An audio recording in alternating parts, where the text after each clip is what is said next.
มื้อนี้ไผเข้ามาหาแล้วลุงเทิมกับเบาไรเบาไล่โดยเพิ่นมายังเบาไล่เพิ่นมาทางผู้ใหญ่ใจดีเพิ่นมาหมอบให้เงินส่งเงินมาให้ฝากเงินมาให้อ๋อฝากมาทางเบาไล่เพิ่นโดยอืมอบจากร้าน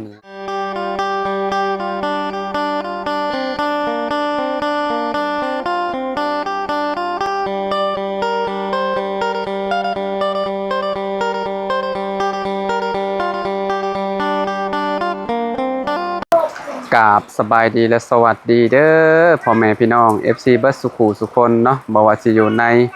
และกต่างประเทศเด้อพี่น้องก็ยินดีต้อนรับเข้าสู่ช่องบ่าวลาวสตูดิโอคือเก่าคือเดิมเนาะพี่น้องเอามื้อนี้พี่น้องเฮาก็แวะเวียนมาทางบ้านน้องหัวเด้อพี่น้องเด้อเนาะเมื่อวานนี้บ่ได้เข้ามาหาเพิ่นพี่น้องเนาะหลังจากที่มื้อก่อนๆเนาะเข้ามามอบน้ำให้น้องเพิ่นแล้วก็แจกหยังให้ชาวบ้านอยู่บ้านเพิ่นนี่แหละพี่น้อยเนาะมื้อนี้ก็มากับโอ้ฟ้าฝนพี่น้อยเนาะฝนตกตั้งแต่เมื่อคืนนี่เนาะยังบ่ได้เซาอยู่พี่น้องสงสัยพายุเข้าเนาะตกขนาดเลยเข้ามาก็พี่น้อยเนาะเปียกเฮาก็ได้เนาะเอาเดี๋ยวเข้าไปหาน้องเพิ่นกันเลยพี่น้องได้ยินข่าวว่ามีข่าวดีเนาะทางบ่าวไร่บ่หรือว่าจังใดนี่แหละพี่น้องไปเข้าไปถามน้องเพิ่นกันเลยพี่น้องโดยพี่น้อยเนาะสบายดีน้องโอ้มากับฝนน่ะลีเหรอมื้อนี้เนาะ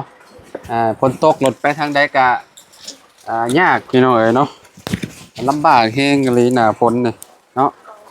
มื้อนี้อยู่เฮือนเนาะโดยบ่ได้ไปไสบ่น้องบ่ฝนตกฝนตกแฮงขนาดแต่เมื่อคืนนี่บ่เนาะอยู่นี่เนาะแม่นน้ำเคยท่วมบ่น้องเคยอันนี้มันคือหยังนี่น่ะ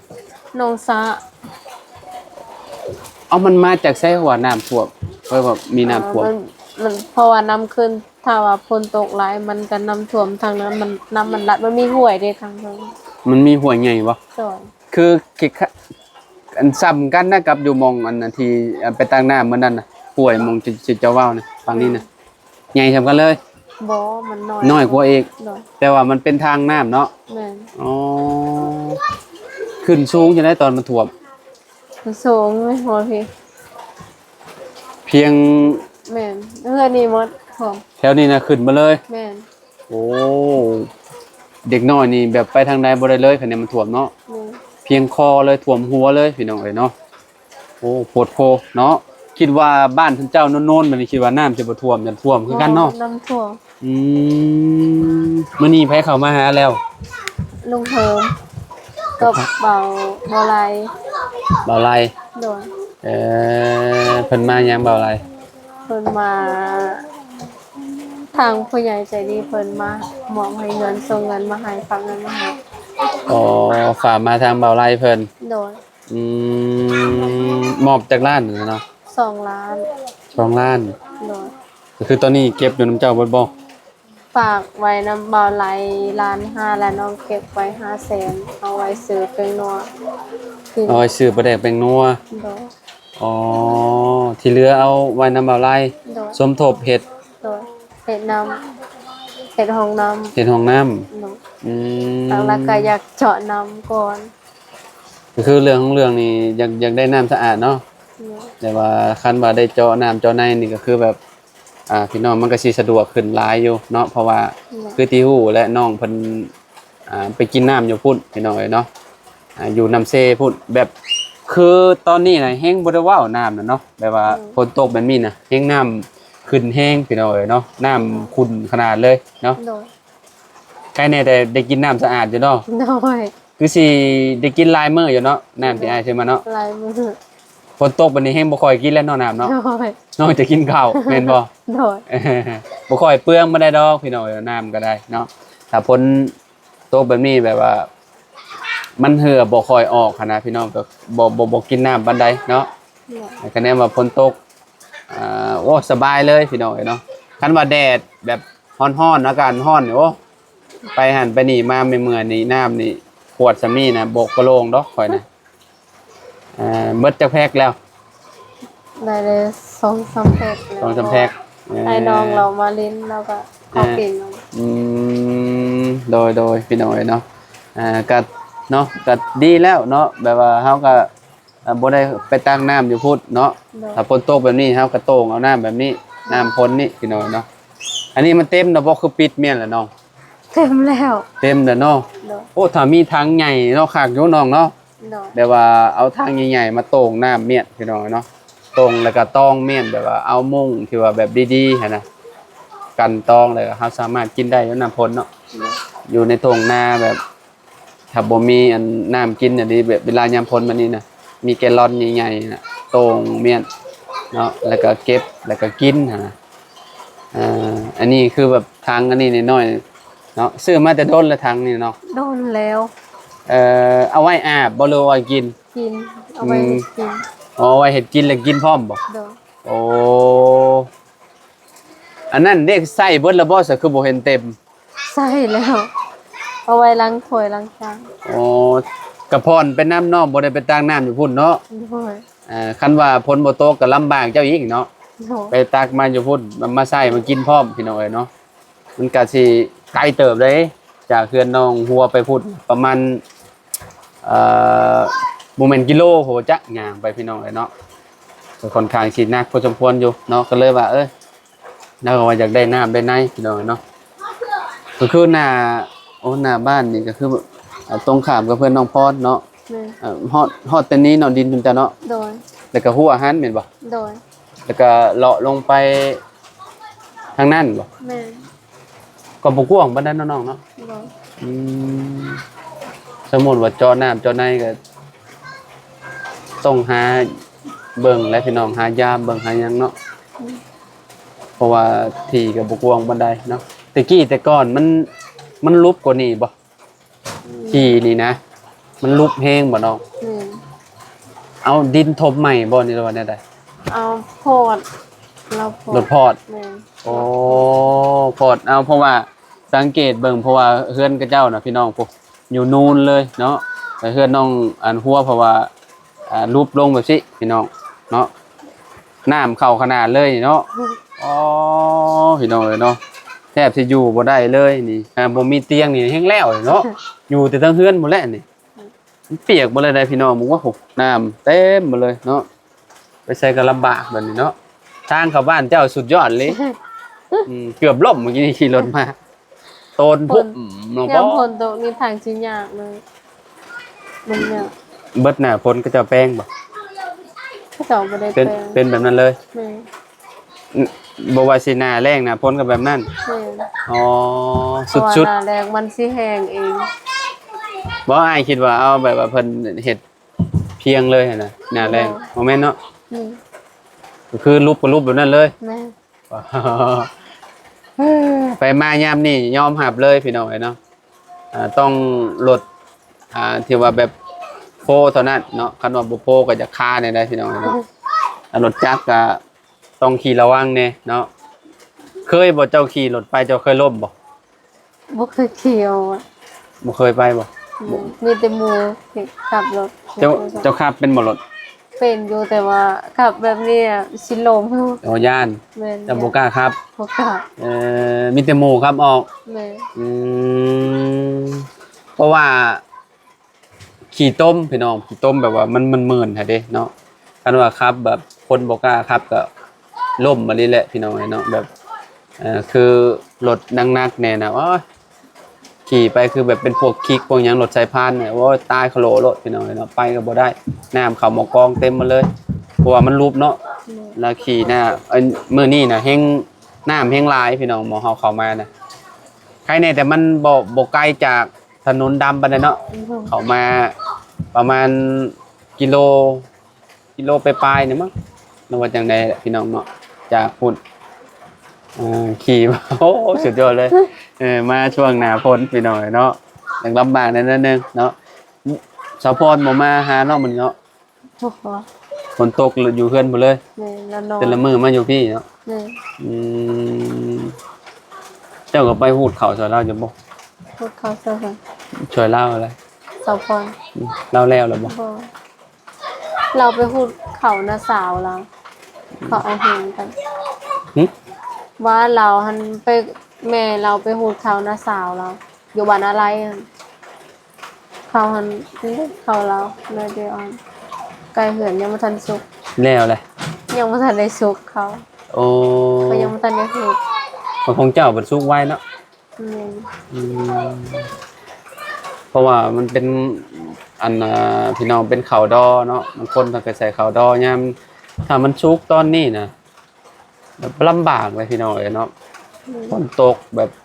สิไปหูดข้าวกับหูดบ่ได้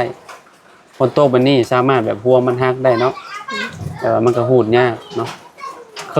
ยเกี่ยวอยู่บ่ เออ เกี่ยวเป็นอยู่บ่ แต่ว่าเกี่ยวยำเกี่ยวแต่ว่าเกี่ยวได้เกี่ยวข้าวนาข้าวหางไม่เคยเกี่ยว ข้าวนา อืม เอา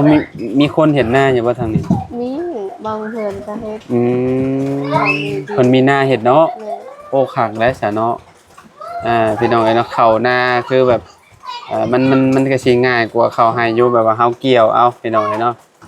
เกี่ยวสมมุติว่าเขตชุมเฮาเนี่ยสมมุติว่าหน้าให้ใหญ่ก็เจ้าก็สิจ้างรถพ่นเลยเนาะแบบว่าเป็นออกมาเป็นมิดเลยมาตากเอา แต่มันก็ต้องวิทย์เดือนพ้นแหละมันจังง่ายเนาะถ้าว่ายามนี้มันชุกแล้วก็คือที่ฮู้แหละลำบากพี่น้องเอ้ยพ้นยังบ่ได้เบิดเด้เนาะพายุเข้าพี่น้องมื้อนี้โอ้ต้องสุดยอดเลยตกตั้งแต่ตอนจังโมงบ่อยู่บ้านเจ้าตกจังโมงฝน 7 โมง 7:00 นแรง 7 โมงเสาร์นี่ ตกตอนเช้านะอันนี้ เออ มันอยู่เซโปนบ่คือตอนกลางคืนก็ตก เมื่อคืนนี้บ่ได้ตก อ๋อบ่ได้ห่างกันปานใดกับเนาะต่างกันเนาะพี่น้องเซโปนตกเมื่อวานนี่ก็ได้โอ้มันอยู่บ้านเฮามันแห้งๆบาดนี้น้ำจะท่วมพี่น้องเอ้ยเนาะ แม่เรามาอะไรมาแต่หุกเขา ฮะ แม่เรามาแต่หุกเขา อ๋อพูดเข้าตอนฝนตกนี่นะโอ้โหพี่น้องเอ้ยปูทางเมตู้มาแล้วพี่น้องเอ้ยเนาะฝนตกก็ไปหูดข้าวเนาะตู้อ๋อสบายดีแม่ตู้อ๋อโตพี่น้องเอ้ยเนาะเปียกไปเลยนี่เนาะแม่จุนแหละ อันมาพี่ก็ได้ตู้พี่มาโป้งอยู่เตียงพี่โอ้เปียกไปเลยพี่น้องเอ้ยมาหน่อยก็จนขึ้นนั่นเลยจาน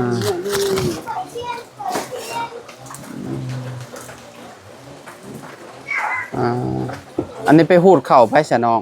ผัว พูดเขาลุง ไปซอยลุงค่ะ โอ้ตากจากมือเด้นี่มันจังสิแห้งโอ้เป็นกระสอบเลยนี่เนาะเก่งอันนี้เจ้าเนาะเอามาแบบ เตดูว่าใส่กระออง เอามาแบบว่าสอบหนึ่งเลยบ่ฮู้ว่าจักกิโลนี่แบบว่าพายมาเลยพี่น้องเอ้ยเนาะอ๋อตะไกลบ่จักละพายมานี่ฮะ ไก่ เข้าหนอดเลย ไกลบ่แม่อืม อ่อนๆอย่างกับนกเนาะ ไกลแล้วว่าพี่น้องเอ้ยเนาะเบิดหน้าพ้นนี่ก็ไข่เนี่ยดอกพี่น้องเอ้ยไปใส่ก็สิสบายนิดหนึงเนาะมันยามนี่อย่างยากแน่ถ้าฝนตกมาแล้วก็ลำบากไปทางใดก็ยากพี่น้องเอ้ยเนาะคือเมื่อวานนี่มีไผเข้ามาหาเจ้าซั่นเมื่อวานนี่ทีมงานข่อย มีเบาจันแล้วก็เบาจันลุงเฮิม บ่าวจันลุงเฮิมเท่านั้น นี่ 2คนน่ะ นี่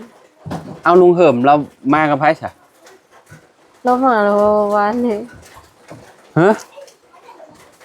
ลุงเฮิมเรามาแกงเราไม้อันนี้เมื่อวานนี้ที่ มากับไผ กับเบาบุญ บุญบันป่า เบาบุญสารวัตร เอาเราติดรถมานำจุมบ่าวจันบ่าวบุญ เบาจันเรามาตอนแรงเบาจัน โอ้แสดงว่าลุงเฮิมเนี่ยมาแกงหน่อไม้เนาะ อืม แกงหน่อไม้ที่ว่าซื้อไว้เมื่อก่อนน่ะนอน ตอนสวย จังใดก็ดีใจนำน้องเพิ่นพี่น้องเอ้ยเนาะ มีข่าวดีมาเรื่อยๆพี่น้องเนาะทั้งเบาไล่มื้อนี้ว่าซั่นเนาะได้เงิน2ล้านเนาะ2ล้านเพิ่นก็ได้ฝากไว้นำเบาไล่ล้านห้าว่าซั่นเพิ่นก็เอาไว้ซื้อปลาแดกแป้งนัวน้ำเนาะซื้อเนี่ยที่ว่ามันจำเป็นเพิ่นว่าพี่น้องเอ้ยเนาะช่วงนี้ก็ใครในดอกเนาะได้กินน้ำสะอาดอยู่เนาะบ่ได้ไปตักอยู่เซแล้วพี่น้องเอ้ยเนาะคือสิหลายมื้อเติบโตอายว่าเนาะ โดย กาว่าจักมื้อนี่ ออนไลน์มือประมาณ30 แตกต่างกันแบบใด แทบทางกินน้ำสะอาดกับ น้ำสะอาดกับน้ำเช แม่ รสชาติมันแตกต่างกันเนาะ แม่ อันนี้คือแบบน้ำที่เอาให้น้องเพิ่นแบบอย่างดีเลยแบบมันเป็นโรงงานดังนะได้พี่น้องอยู่ลาวเฮานี่นะปลาโลมาคำมันน่ะเนาะ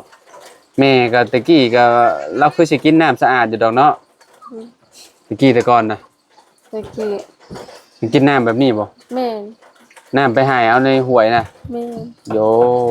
พี่น้องเอ้ยเนาะกับมันก็สิสะสมเหม็นคือว่าหั่นแหละเนาะแต่ว่ามันสิว่าจังได๋ล่ะพี่น้องเอ้ยเนาะมันตกตะกอนแหละเนาะเพราะว่าเพราะว่าเฮากินน้ำบ่สะอาดเด้เนาะโอเคซะจังได๋ก็จังว่ากันใหม่เนาะอยู่ดีมีแฮงเบิดสุขทุกคนขอบคุณหลายๆเด้อที่ติดตามขอบคุณทางผู้ใหญ่เนาะที่ช่วยเหลือน้องเพิ่นมาพี่น้องเนาะน้องหัวเนาะดีใจอยู่บ่ ดีใจ โอเคไปป้าเลยเด้อบัดนี้เด้อ โดยสบายดี โดยสบายดีเด้อ FC ทุกๆคนเนาะอยู่ดีมีแฮงขอบคุณหลายๆที่ติดตามเด้อพี่น้อง